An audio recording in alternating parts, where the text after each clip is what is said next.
तोता एक खूबसूरत परिंदा है। ये सुर्ख चोंच के साथ सब्ज रंग का होता है। तोते काली मिर्च और दाने पसंद करते हैं। बहुत से लोग तोतों को पालतू जानवर के तौर पर रखते हैं। तोते की आवाज़ मीठी होती है। हम तोतों को अपने अल्फाज को दोहराना सिखा सकते हैं। तोते सर्कस में करतब दिखाने के लिए इस्तेमाल होते हैं। तोते बहुत शहीन परिंदे हैं।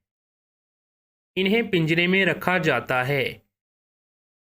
मेरे पास 5 तोते हैं।